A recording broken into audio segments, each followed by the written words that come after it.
Hello, boys and girls. Welcome to the Cool Kids Lunch Table Podcast with PJ and Mike. Now find yourself a seat at their table. Hello, and welcome to this week's episode of the Cool Kids Lunch Table Podcast with PJ and Mike. I'm PJ. And I'm Mike. And today we are interviewing a very special guest, a producer, a director, a screenwriter, and a production designer, Carl Paolino. I'll tell you more about Carl. Carl is a native Queens, New Yorker. He's a veteran of the entertainment industry. As a producer, director, screenwriter, and production designer, his credits include feature films, television series, music videos, Broadway shows, and hundreds of television commercials. His animated productions include MTV's Celebrity Deathmatch, MTV's Cartoon Sushi, and Celebrity Face Off. He wrote and directed the animation for the Halloween Prankster short film with co-producer Mark Hamill of Star Wars fame, and directed Mark during the voiceover recordings. He's the author of the pulp horror novel trilogy Virgin Falls. Spontanea is his first graphic novel series published by his own company, Comic Book Kid Publishing, and he has a degree from the School of Visual Arts as an adjunct professor in fine arts at the department. So welcome, Carl. Welcome to our show. Thank you for having me. I appreciate it. So before we get into the interview stuff, we'll just say this, or I'll say this. When we were hooked up between a mutual friend of ours, and he said, "Hey, do you have any interest in having someone on on your show that worked on Celebrity Deathmatch?" That's how we found out. He introduced the idea to me, and I was like, "Oh, 100%, yes." I watched that show religiously. I loved everything about it. I mean, we used to go to school and talk about it the next day. And he called me. He's like, "Dude, we're gonna have the guy." I'm like, "No way!" And like, and I have so much to talk about that and your other projects. And but I just wanted to say, like, we always talk about on our show how much we love practical effects. Yes. We love puppetry, we love stop motion animation. We're not big on fake stuff. We like when it looks real. That's just something we've always said. And that when you watch the puppetry and the stop motion animation and stuff on Celebrity Deathmatch, it was like just always captured me. And the creativity too. Yeah. That's the thing. So let me ask you this. This is my first question I really want to ask you. Yes. Okay. When you designed those puppets, right? How, like, because they're not like obviously necessarily lifelike, but they definitely grab, like, you know exactly who it is when you're looking at it. They're character traits. Right. How do you come up with what they're going to look like? Okay, so a lot to unpack there.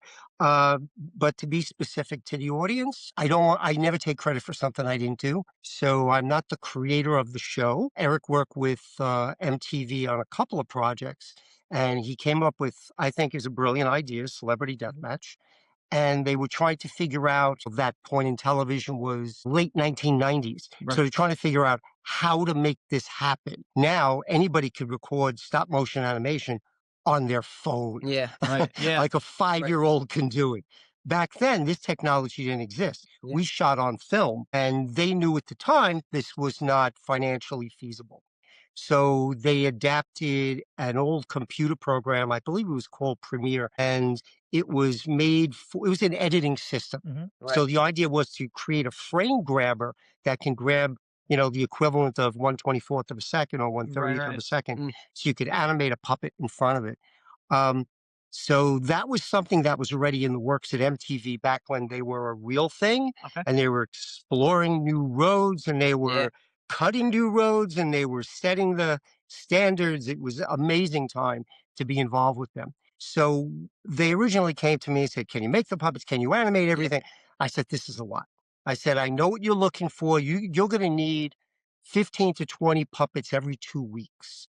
So that's sculpting, molding, casting, building the armatures, painting, detailing, and creating all the little mechanical mouths that have to go on each puppet. Yeah. This was a lot of work. So this was considered the pre-production stage. And I said, "I'll take that whole thing there, but you really can't count on me to animate it and then get into post-production." Right. So the whole production grew very quickly.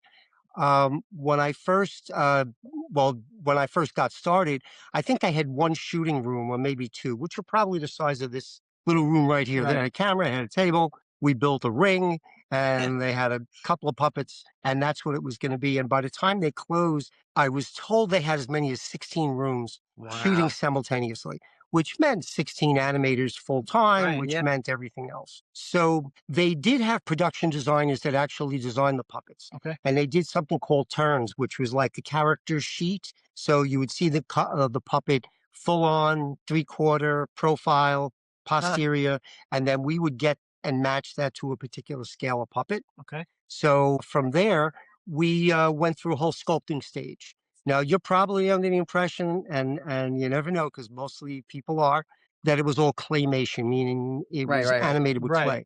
There wasn't a lot of clay involved. Really? I really did think it was claymation. It looks like it. Well, they called it claymation. Yeah. That was part of their pitch. Yeah. They're like the new claymation show. Right. We would recreate something in clay if somebody had their head Smashed. smashed, cut open, Right. ripped off, things like Right. this.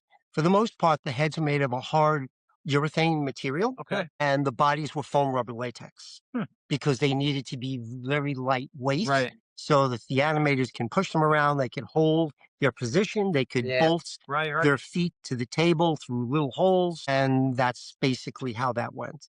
So I would get these designs from MTV. They would have somebody run it over because my studio was maybe, I think it was about 4 or 5 blocks in Manhattan. Okay. They were like, well, you could do everything up here. And I said, well, I got mixers for the foam. I've got ovens for the foam. I've got a lot of table space. I had 5 people working for me at the time. By the time I got done, I think I had 15 people working for me. So I said, this is what I need. And they said, well, can you do it in your studio? I said, sure. And that's how we would make the puppets. We'd put them in boxes. They would send someone over to pick them up. They'd run 5 blocks and bring them to MTV, and they would animate them there. So we would get the designs, and we would copy the design. We would do a sculpture. We would make a 2-piece hard plaster mold. Right. We would open it up, pull out the clay. Yeah. We'd create an aluminum armature so it could be bent and hold its position. And, put all the pieces together, inject foam rubber latex, bake a puppet for about 5 hours, trim it, paint it, detail it, do something similar to the hard plastic heads. That's basically how that went together. It was a production line. It had to be. Absolutely. Yeah. I always felt like I would love merchandising from that show, but I guess they couldn't because there was the likeness of all the other celebrities that were on there. But I'm not so sure about that whole story. I've heard so many versions, and I think unless you spoke to someone in the legal department at Paramount, we wouldn't know what the full story is. My guess is, and it's just a guess, that you had to be careful who you made fun of. Yeah. Because it's like, well, if you're gonna do that on TV, then pay me something. Yeah. And they're like, no, we're not paying anybody. We didn't even pay our interns. You know?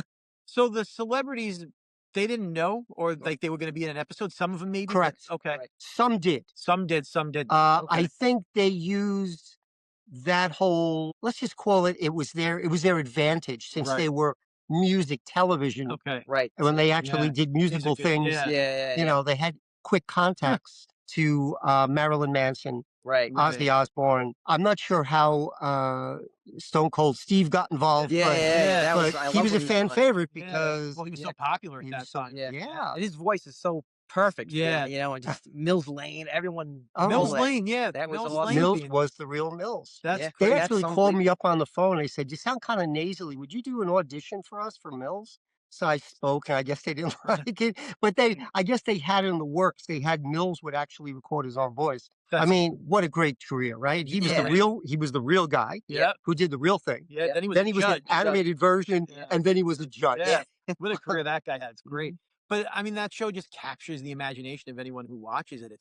I think it still stands up. If it was on today and looked exactly the same and was done exactly the same, it would still stand up to anything that's coming out today and probably be better. I really believe that. I hear that at every show I go to. They're like, "Oh, they're bringing it back," and I say, "Well, I have no idea, but nobody's asked me to come back, so I don't know." But my personal thought on that is that it's. I think people are just a little too sensitive today. There are plenty of people you can make fun of who are like billionaires. Right. They're gonna come after you. And even if this is like protected as a spoof law. You're in public, you're in the public domain in a way, right? You're in public and you say this crazy stuff and everybody has it on camera. So why can't we make a puppet version of it? Know? Saturday Night Live does it all the time. Exactly. Did you have any say in like the sequences, like, oh, I think this guy should die like this, or I know I can really make a guy. He's like, I know at one point, I think it's Manson versus Manson. Yeah, Yeah. Marilyn Manson versus Charles Manson. Like, you think he pulls his bones out? Like, did you say like, oh, hey, I got this new effect where I can really, pull someone's bones with their eyeball? Like, did you have any input on that kind of stuff? I think if I had any thoughts, I believe they would have entertained it. Get on the phone or email was working back then. It wasn't very good, Right. but it was. But I pretty much did my job. That was my goal, Okay. was to do my job, do the Yeah. best I can, Yeah. give them everything they needed. And there were times when they needed puppets overnight. Jeez. And usually we made about 2 copies of each character, Okay. because when the animators are bending them, Yeah. it can break. Yeah. Yeah. The foam rubber gets squeezed. That's why it looks kind of crushed. It looks like clay, but Yeah. it's not. So there was more than once where we're like, all right, we're making a new puppet right now. Who's staying tonight? One person Yeah. would roll on the floor and, just, all right, he's going to sleep there and he's going to watch the oven, because it takes, we'd have like an hour or two to get the puppet injected with foam, the mold. We'd heat up the oven for about an hour to season it. Then we'd have to bake it for about 5 hours, and then give it about an hour to cool down, and they have to pull out the puppet. So I would get a call sometimes at 4 a.m. Wow. Puppet came out great. They're like, oh, good, we can all go back to sleep now. Oh my Or we gosh. just know we have like an hour or two in the morning to clean it up, paint it, and send it over. So it was that kind of rush schedule, It was, Yeah. Was puppetry what made you want to get into that business, or did you just kind of find it after being involved in production and everything? Stop motion animation is something I've been aware of since I was the smallest child, watching Gumby on Yep. TV Oh, yeah. and Davy and Rankin Bass? Goliath. What's that? Like all the Rankin Bass Christmas Oh specials? God, I was yeah. just about to say, like, Yeah. I was gonna say, like, when I was a kid, just seeing the Rudolph Red-Nosed Reindeer, Yeah. I wanted to see Yukon Cornelius Yeah. fight, Absolutely. fight, the abominable snowman. So now Rudolph versus is that Hermie? Yeah. Davy and Goliath. I think Yeah. that they did the whole Davy and Goliath thing. A couple of versions of that one. There was Yeah. the guy who was the dentist and he traveled around. Yeah. Remember that? Yeah. I don't remember the name of the show. I don't remember, but Was I it yeah. Mike DDS or something? I don't know, it was something weird. Um, yeah, so I've always been interested in the Ray Harryhausen I was gonna films, say, Seventh yeah. Voyage of Sinbad, Jason the Argonauts, Yep. Sinbad and the Eye of the Tiger, all those films. Yeah, Clash of the Titans. Clash of the I Titans, love that yeah, one. Yeah. that's more your generation. Were you into like King Kong too, like the original? I think it was like The Melissa original Bryant. King Kong from Yeah, and like 1933. Mighty Joe Young, all that kind of stuff. Absolutely, Mighty Joe Young, right. So that was something I was always interested in, and as far back as film school, I always thought, one day I'm going to work with Mark Hamill. I know it. Wow, you willed it And to then you be. did. And I you made did. it happen. Yeah, a couple of times. So- actually. A couple of times. So, Mike, because I wanted to ask you about, so Sure. is your family like artists? Are you actors? Like, are your siblings everyone creative? You kind of just like you're I the wish. creative son, There was creativity in the family beyond the shadow of a doubt. My mother was a teacher, and my father worked for the post office, and my brother became an architect. Are you the youngest or? I'm the youngest, yeah. Okay, you're the baby. Okay. And I just always found anything creative I could do. I think part of being ADHD and all the stuff that we know today that children go Yeah. through, Yeah. that back then you were just called stupid. Right. Yeah. Nobody. You were just weird kid. We lived it. We know. Yeah. Yeah, Yeah. yeah. I totally get it. That's Yeah. why you created the Yeah. cool kids lunch table. Yeah. So that's just, it's all incredible. I know, back with the puppet stuff, you have your own project that you have on YouTube now, Parallel Hollywood. Yes, that's brand new. We've been on for our channel premiered 3 weeks ago. It's Friday, right? 3 weeks Yeah. ago today. So it's very shocking. This is a TV series I produced and directed with my partner, Bob Underwood. And he's in California. I was here. We were doing a two-coast thing. I would fly there. We would record voices. Mark Hamill was involved in that. And then I'd come back here and I'd be shooting all the animation. And then thank God, digitally, we could just send stuff. Yeah. We used to actually burn CDs and actually overnight it to them because it Wow. had a higher digital Yeah. quality. Yeah. At that point, because it was the early 2000s. Right. So the material never got released as intended, because there are a lot of television networks that they produce shows that just never get on the air Yep. for a variety of reasons, and I don't really know why. I don't really care. The point was, the information came back to us. We own the property, and we finally decided this was the time to premiere it. Yeah, So we, that's- with this now with a whole new platform, it's Yeah. yeah. Absolutely. online media is a whole. And I new want to talk a platform. little bit more about that. 'Cause Sure. watching some of the videos on there, I want people to see it, but Yeah. Yeah. yo, they were cracking me up. Oh, Um, good. there's one where it's Spider-Man, and Yes. it's Woody Allen. And, Yes. and the thing that I love most is that when he's Spider-Man, he actually has the glasses all over the costume. That was awesome. It's like a Sex and the City spoof with dinosaurs. That was awesome. There's also Goodfellas, but it's called Godfellas, and I just knew when in the beginning it's like the Ray Liotta thing, like as Right. far back as I can remember, I always wanted to be a Messiah instead, and then the rest is like brilliant. Judas is actually Joe Pesci, and it was Yeah. Thank so you for good. catching all Oh that. yeah, man, everything. It's a Terminator 2 spoof with I think it's We're- him and Adam Sandler, and Sandler basically playing, I guess, the John Connor of it. Right. But Yeah. What was it's the year of the film Goodfellas? Was that like 91, 92? 92, I, something like that that. Early sounds about 90s. right. Yeah. Yeah. There was I'm thinking it was, I could be wrong here. Maybe it was the 10-year anniversary Mm-hmm. of the movie, and they played it. Hmm. Where were we in Manhattan? I don't remember where the screening was. Oh, it was in Lower Manhattan. They actually did a screening. The network did a screening of the movie for like the 10th anniversary, Right. and they had on a panel all the stars Wow. from Yeah. Goodfellas, Yeah. except for Joe Pesci. If I remember, they had him on a TV screen. He was like out of the country or something. Wow. But they had Satellite. everybody there. They had De Niro and Scorsese. I mean, they had everybody. Yeah. It was so cool. And they said, well, just before we start the movie, we're going to play something. And they played that short No way. that we produced. Wow. And you see everyone from Robert De Niro to Scorsese looking up going, what? Like they didn't know any of this was coming.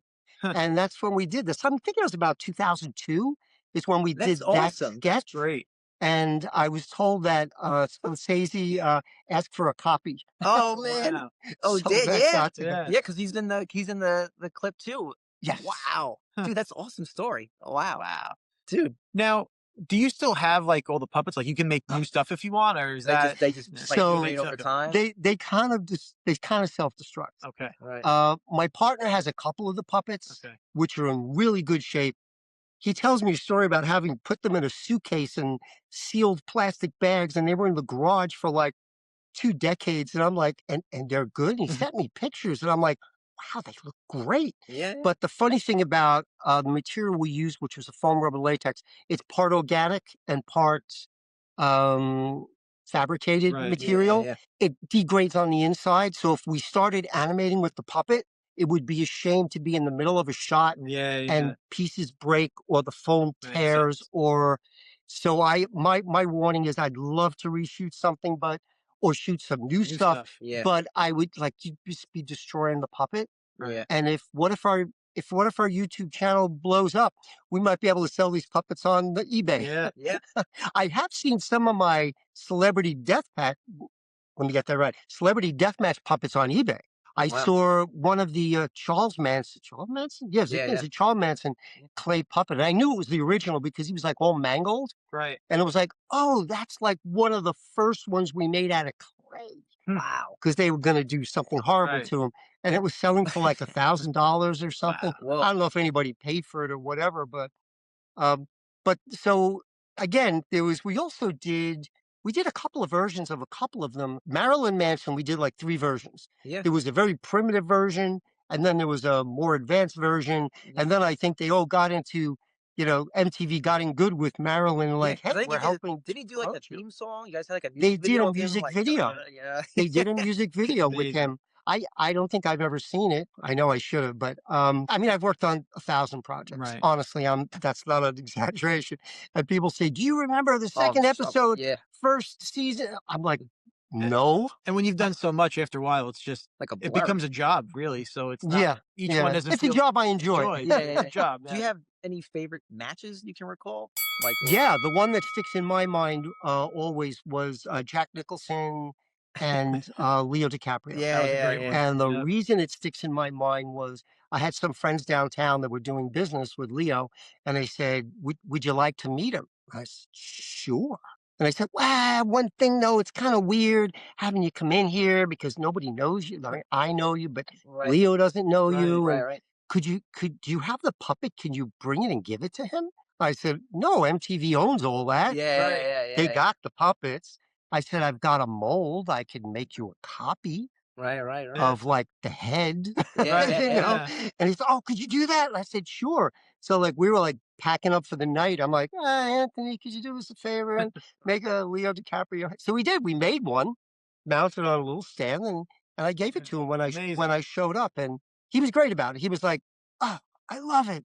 Yeah. If I recall in the episode, I think Jack Nicholson technically wins, or he I mangles think he his face. kills him with Yeah, and then a 5-iron. right, I think and all the fans of all the girls get upset and they end up killing Jack. But some of my favorites is You remember more than I do. yeah, some of my favorites. So I always remember. I'm a big giant Rolling Stones fan, so it's Mick Jagger versus Steven Tyler. So it's Oh, one of those wow. I things- do remember that. And I remember like when it was you got to air the commercials. I was like, oh God, please. I mean, I love Aerosmith too. But I was like, please. Mick, please win. And he ends up winning. Of course, he wins by the tongue. He's like, it's like goes to like impales him. And remember, there's the Gallagher brothers from Oasis fights each other. And at the end, Gallagher, the comedian comes in, and smashes their head with like a hammer, right? Yeah, so good, man. I mean, they're really creative, man. Wild. How long did it actually take to create a puppet? Because it sounds like you guys were able to bang him out overnight. But what was like? We had, if I remember correctly, it was set up in such a way that MTV would air 4 episodes in a row. And so it'd be 4 weeks. And then for the next 4 episodes, they would repeat those 4. Right. Because I imagine you guys went to school like, oh, it was a rerun. Damn, let's watch next week. So after, like on the 4th one, they would announce, starting next week, brand new episodes, 4 in a row. Yeah. And that's how we did it. So the pre-production was set up where they would bang out the designs to us really quickly. And then we would spend I guess close to 2 weeks making about 20 puppets. But whatever was done, we would ship off because they would start animating. Right. So they had a crew that was animating those puppets, and then it would go into post-production. So they were able to really bang these things out really quickly.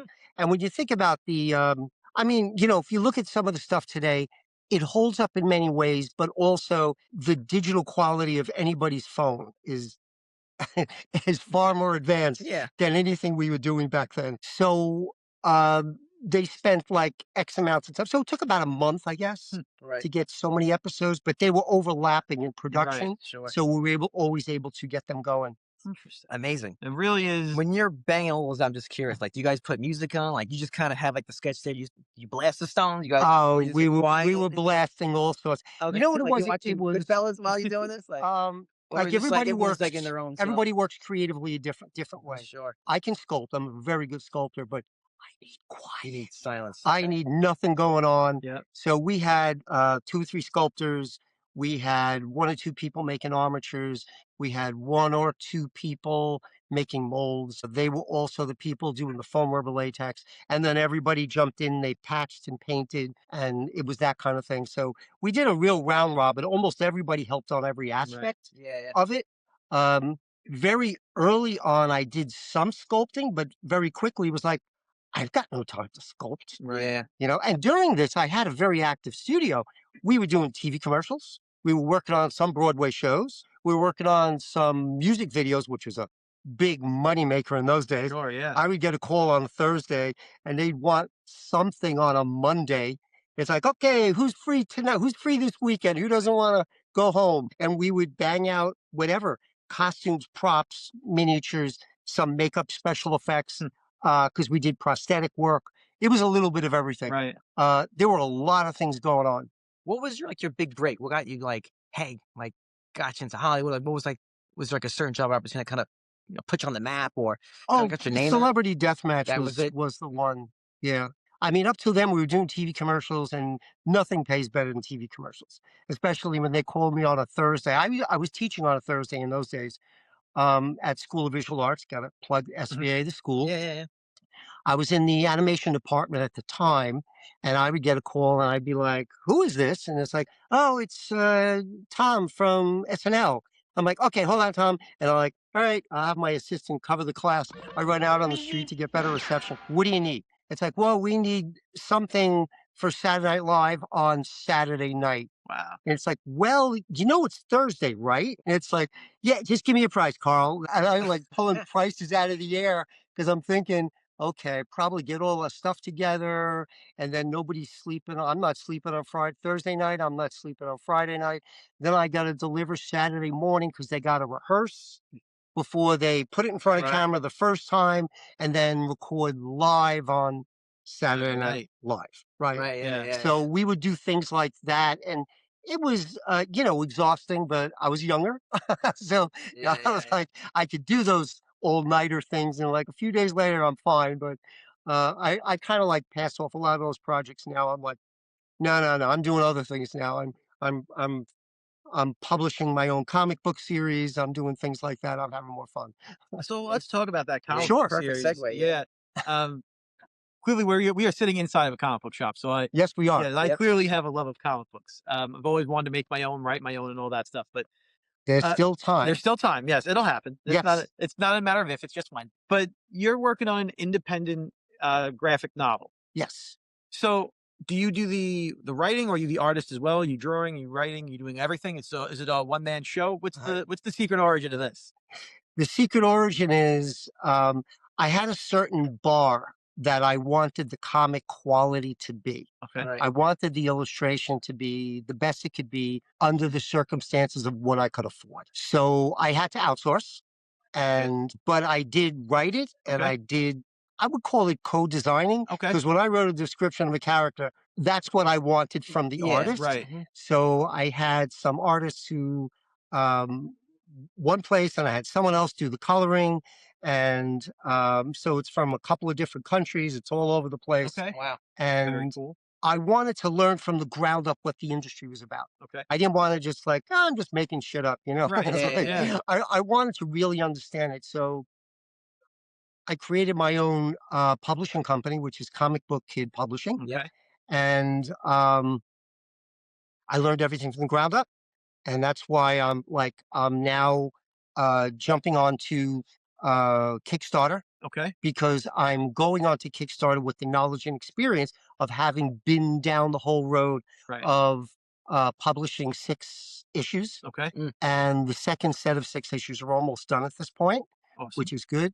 And I'm just finishing a new title, which is this book, by the way, is all Teen Plus. Okay. Which at the time I didn't even know that there was a rating system. Yeah, in comics. there is. Yeah. I'm learning as I go. Yep. So the new book is more of a mature subject matter. It's Game of Thrones meets Conan the Barbarian. It's that kind of thing. Awesome. Told from a woman's point of view. Okay. Which was not easy for me because I'm not a woman. Yeah. But I do ask opinions all the time. Tell me what you think. I ask my wife. I ask my friends. Yeah. How else will I know? And the third project is a graphic novel, which I did start with artists about a year ago, and that's going to go to Kickstarter real soon. Okay. It's about 75% done, which is what I was waiting for that tier before I go to Kickstarter, because I know on Kickstarter there's a lot of people like, oh, they took my money, they never sent anything to me. And I've invested in projects where they've done that to me, so I get it. It's terrible, isn't it? Oh, Because you see a project that you like. It ruins it for creative people who are trying to pull something off. And you see this project that you feel enough about, you're like, I would contribute to this. I want to see this person's vision come to life, and then you invest in that, and when it doesn't happen, you're like, maybe I shouldn't do this anymore. It's a shitty feeling. I've met some of the Kickstarter people just through having this shop here and going to professional days and retailer days and things like that at Comic-Cons. And you can be very, very successful on Kickstarter for all your projects, so long as you follow through with the things you say you're going to do. Yeah. That's really the biggest. Is that going to be your main distribution? Is going to be, Kickstarter to get everything funded and sending it out, or do you have another plan in place for that? Or? I don't really have a main distribution source right now. Okay. I'm looking at all my options. Okay. And it was only in the last month or two that I was in discussions again about what to do with Parallel Hollywood. Okay. Since we owned over an hour of animated material. Yeah. Maybe it's an hour and a half. It's like, well, I think it's time to start a YouTube channel. Yeah. Like I said, I think, 3 weeks? Today is 3 weeks. And I don't know how well we're doing. I know we've got 20 to 30,000 views. Got Yeah, I've been, That's I've great, been, I've been yeah. watching them. Yeah, 700 odd, maybe Yep. 750 subscribers. Awesome. Yeah, I'm thinking that's good, but I don't know. Yeah. I think so for sure. Can you tell us a little bit more about your graphic novels, the titles, and Sure. the premise of them? So the one that's completed, it's the first 6 issues of Spontanea. And we took the 6 issues and we did turn into a paperback. And that's basically what I bring to trade shows. I've been Okay. to Cool. a couple of years ago. I did New York Comic Con. I've done Brooklyn Comic Con. I've Cradle of Aviation, which is right Yeah, here. right down the Yeah. road. Yeah. Never missed that. They're great. I've been to the Long Island Convention of Horror, and I've been to, I'm trying to think of wherever else. Lehigh Valley is coming up in June. They're a great show. Karen and Bob put on a great show there. It's way out in, I'm going to say, Allentown, PA. It's a little bit of traveling and Terrificon. Mitch was great to bring me in as a guest 2 years in a row. And Terrificon is a great show. It Mitch really does is. an amazing Yeah, job. that's a great show. Absolutely. You never go there and feel like you were disappointed in the things that you saw and the vendors that were there and the panels, everything. They always do a great job at that. For a show that's not as big as New York Comic Con, I think if you go to Terrificon, sometimes you actually have a better time there. I would think so. Yeah. I would think so. Last time I was there, which was last summer, one of my favorite comic artists was there. Was John Romita Jr. JR is a legend. Yeah, Yeah. and I brought something for him to sign, which was, it's kind of I think they called it a proof back in the day. It's when Spider-Man was in the Daily News, Right. and there was like these 3-4 panels was part of the comic section. Yeah. Right. And I was clipping them out. I was young back then. I was clipping them out and saving them. And then one day I opened up the Daily News and Spider-Man wasn't there. And I was like, this is crazy. Right. So I picked up a Yellow Pages, or I don't know if your readers know what a Yellow Pages, your watchers, anybody knows what it is. So it's a big fat book, right? And it's got everything. And I'm like, oh, Marvel Comics in the city. I called them up and I said, how come Spider-Man wasn't in the Daily News today? And the woman on the phone goes, hold on, I'll get Johnny for you. And then I was like, what? She's going to put John I was gonna say, Romita on the phone? I mean, Yeah. this is unbelievable. So he Yeah. gets on the phone. He says, hey, kid, what's the matter? You didn't get your Spider-Man today? Right. I'm like, wow, I'm talking to John Romita. This is insane. Right. I said, yeah, I'm very upset. I wanted Spider-Man. I don't know what happened. He goes, I got these proofs from the Daily News. It's the pages. I'll autograph it and I'll send it to you. And I'm thinking, nah, it's never going to happen, Right. right? Yeah, 2 yeah. days later, it's on my doorstep. And it's like, to a great fan. He wrote my name. He signed Amazing. That's his. great. So when I went Carl, to man, Terrificon, I brought it and I showed it to his son. And I said, I want your name on here too. That's great. Wow. Dude, that's awesome. That's story. awesome. Were you always into comic books and stuff too, or is that? I got away from comics for a long while because college comes up and then you spend a lot of time doing that. My interests were more in animation. Okay. I knew I wasn't as good an artist. Um, because if you're going to be, you guys must know Keith Williams, right? Yeah. Yeah.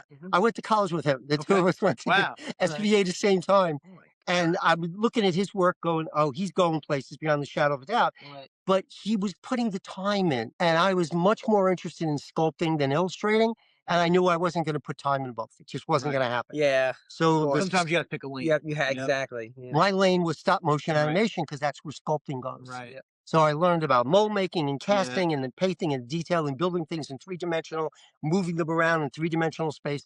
And that's what led me to our last subject matter, which was Celebrity Deathmatch.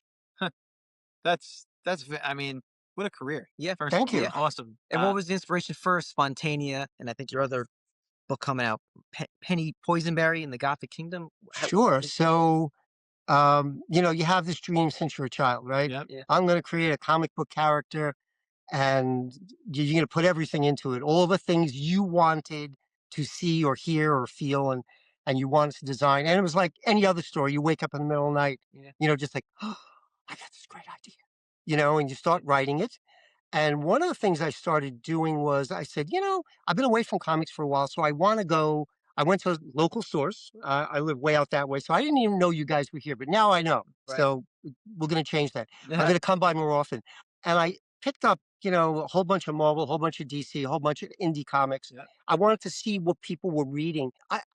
On the whole, there are a lot of good stories out there. And I Ton of think great you stuff. guys probably read a whole bunch of stuff. Yeah. So you got your pick. For me, I don't know what I was really expecting. I mean, but I found like there was a lot more emphasis on the illustration Mhm. and less, focus on the writing, Yep. Yep. the Oh, yeah. characterizations. Absolutely. I mean, which is a great thing. You could open up a page and like the artwork is spectacular. Yep. It's all digital. They did it on the course. Cintiq, Yeah. and I get all that, but give me something. Give me something more It's than the that. story that gets me for all Yeah. the comic books. Like I love looking at the art. I collect the original art, but Oh boy, which is a hobby that don't get into. Yeah. But too late. yeah, it Too gets late. Not a good. but yeah, but the stories are what keeps me coming back each week to read the new comic books. And I've been reading comic books forever now, but if the story is bad, it doesn't matter how great the art is. Yeah. It doesn't hold my interest. It looks great, but Yeah. then you put it down Yeah. because what did you really get out of this? A cool looking picture? There's a million Yeah. cool looking pictures. Yeah. The story But is but you what know keeps what? it. The truth of the matter is, you're not every collector, reader. Yeah. Yeah. And again, I look at a Venn diagram. You've got collectors and you've got readers, and then there's that little piece in the spot middle. where they overlap, and I don't know where that is. Yeah. Yeah. But what I have noticed is that a lot of your streaming networks, which is like Mhm. the thing now, Yeah. right? Um, they're buying the rights to a lot of Indi- indie books Yes, they Yep. are. Yeah. and series and trying to turn them into something. Yeah. Um, That seems to be the new path to Hollywood at this Yeah. point. well, it's a lot cheaper than trying to get something out of Marvel and DC because Exactly. they have their own platforms. Exactly. They don't Yeah. need to. I mean, a short while ago they did. I mean, the original Daredevil was on Netflix. Yeah. Yeah. That was Yeah. a licensed deal. Yeah. And I'm really enjoying the new I Daredevil, think it's great. but I do like the Netflix better. Well, the Netflix one was a little darker and a little edgier, Yeah. and it felt a little more real when you're. because it was cheaper. Yeah. They didn't have a Disney budget. No, of Right. course.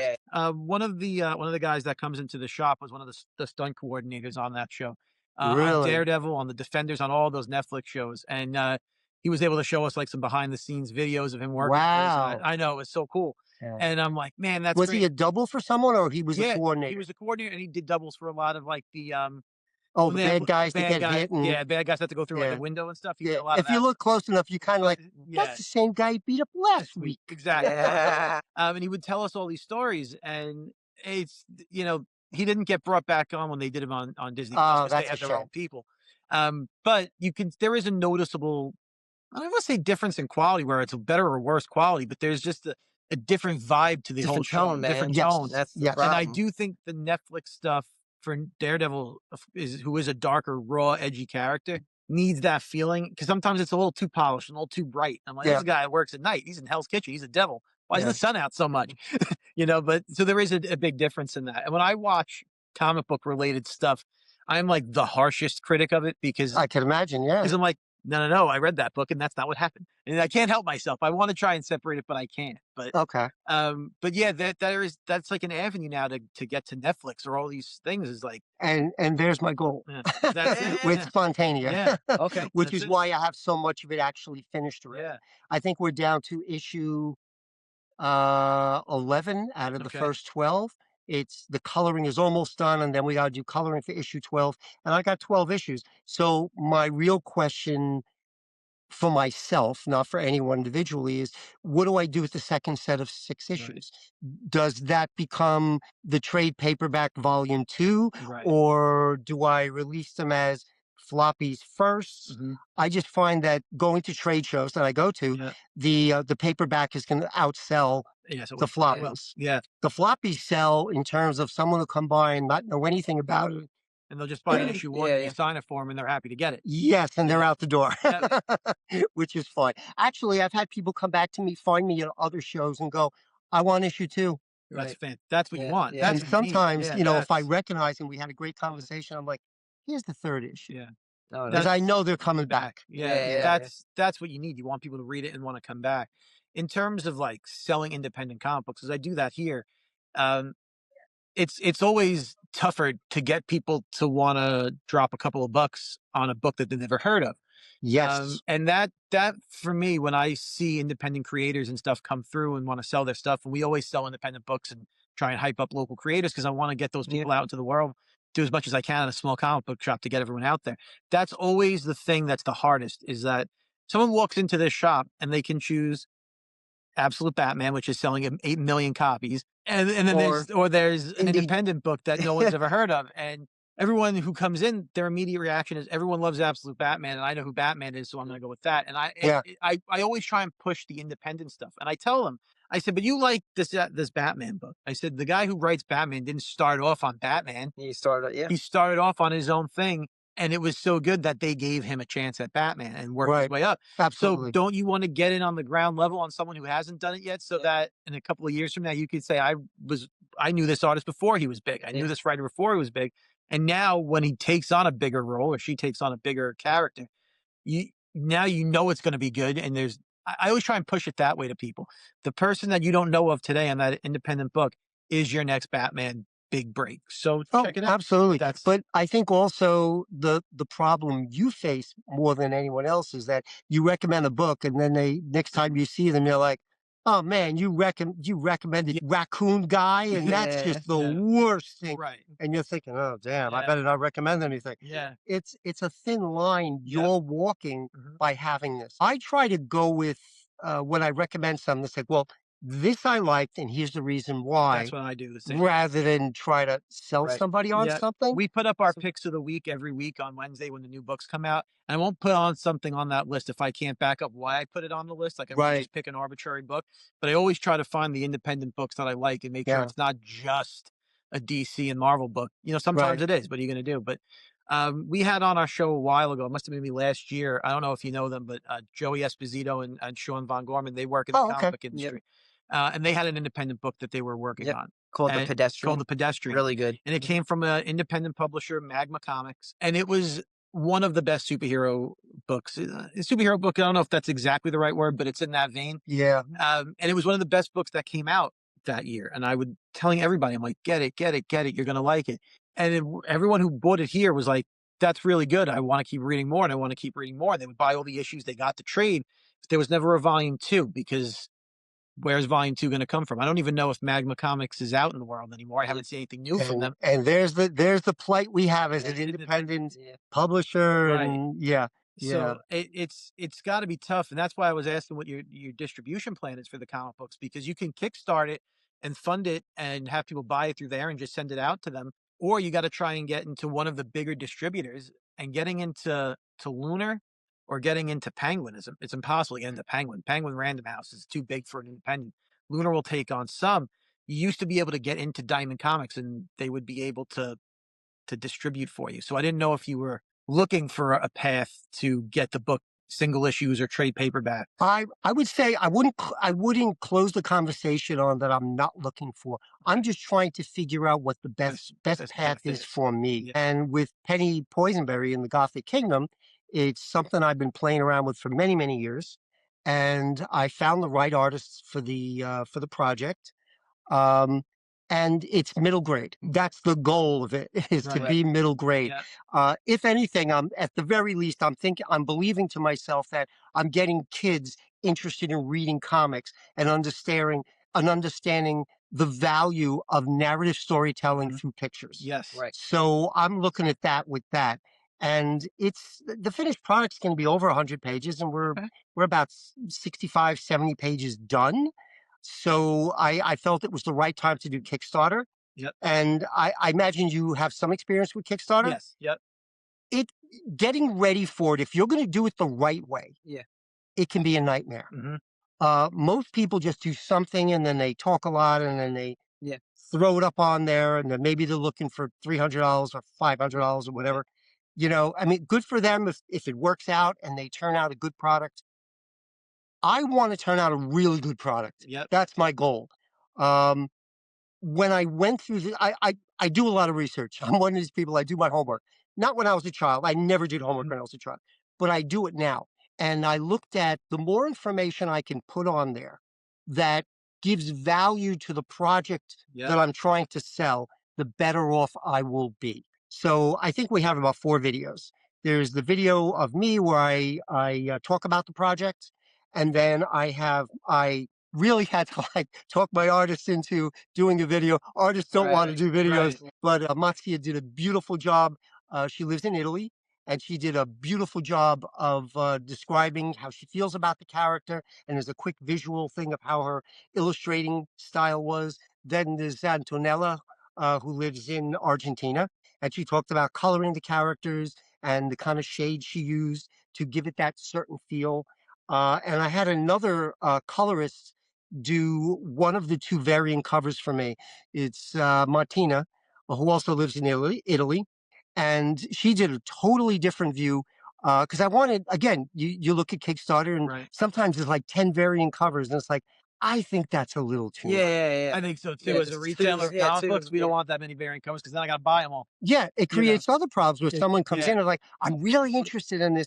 Do you have the cover that looks Yeah. like? And Yeah, you're they're like, like, no. oh, we don't have that one. Yeah, I don't have. Well, you have 3 out of the 5. Yeah. Well, I'll just go to Kickstarter and order it, and Exactly. it puts you out, you know. Exactly. So Mattia Migliori is the illustrator. I had her illustrate 2 different covers, and I had her color one in her style, which is a beautiful cover. And then I had Martina, who's worked with me on Spontanea a lot.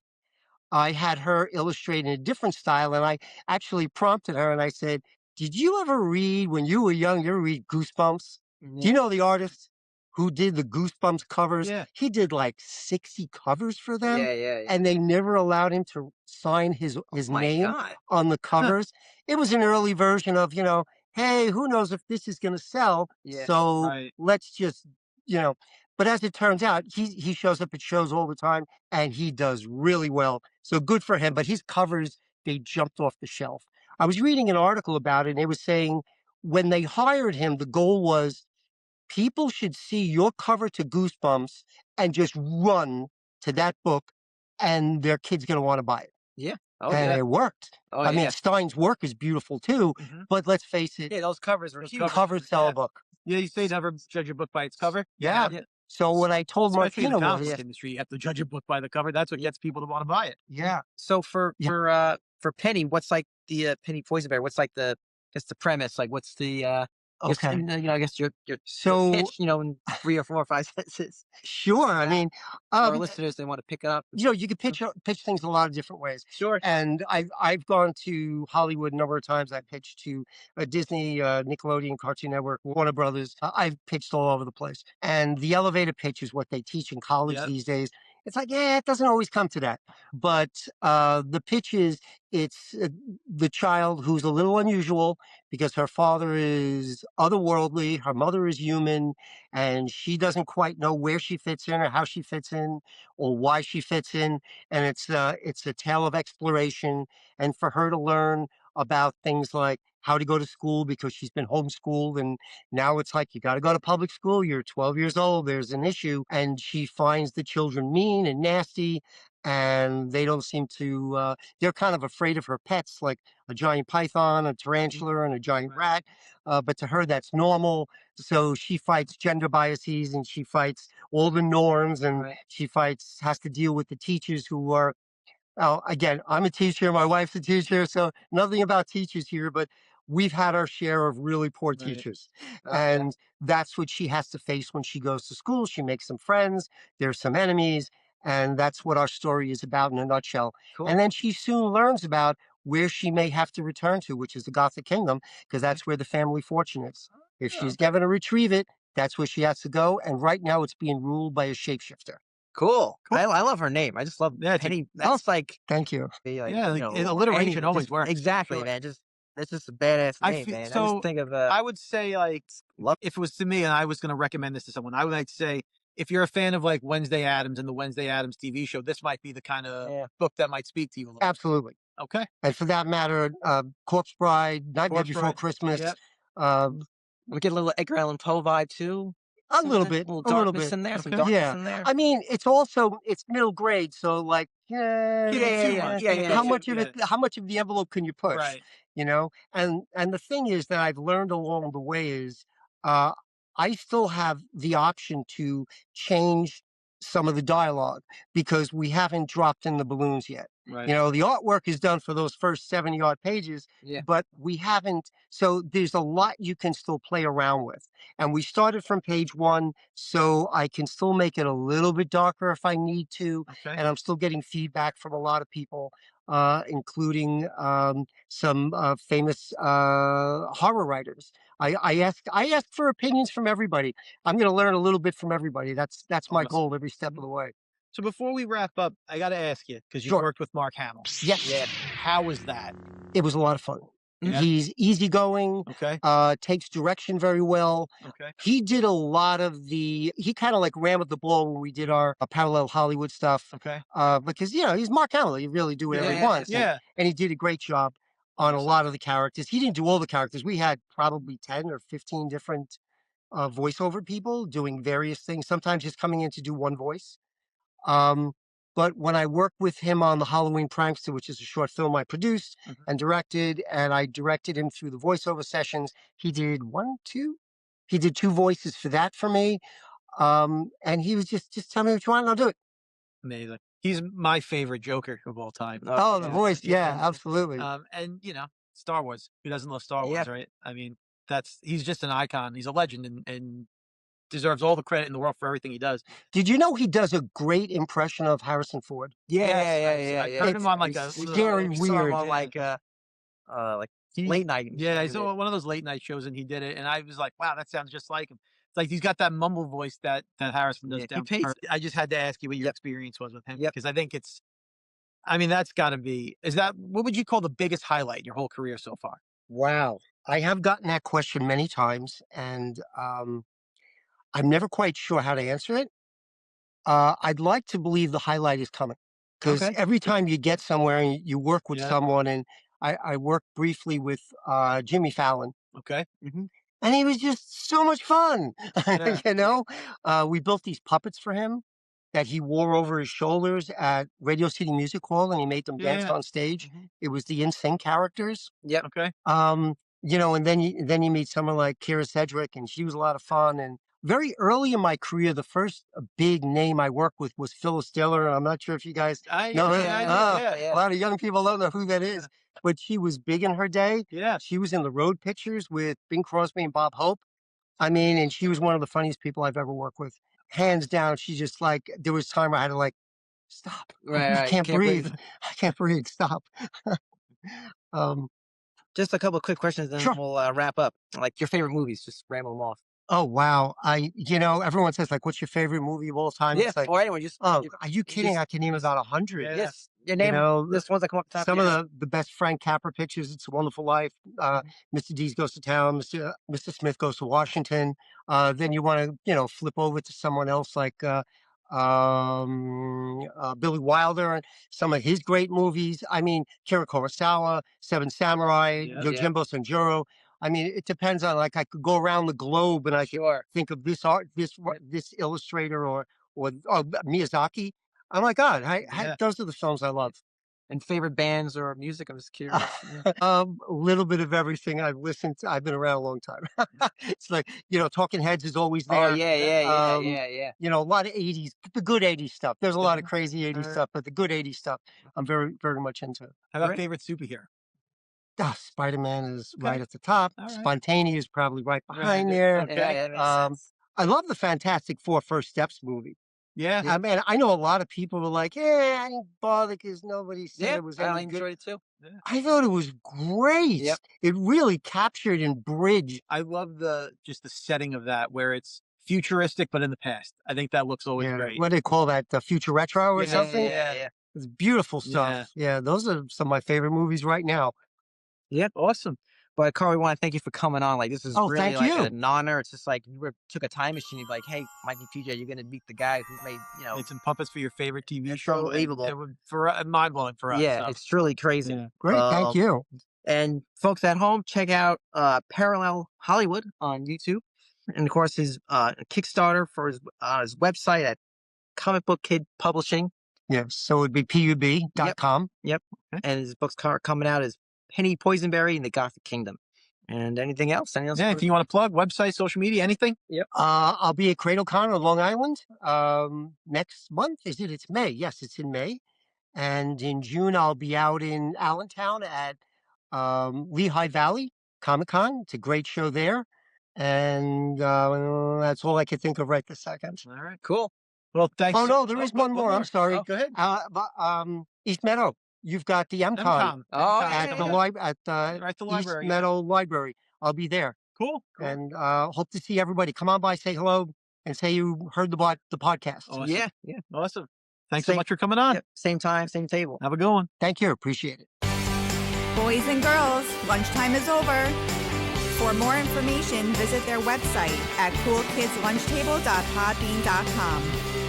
Follow the boys on all social media platforms. Just search Cool Kids Lunch Table Podcast. Now get to class before you get detention.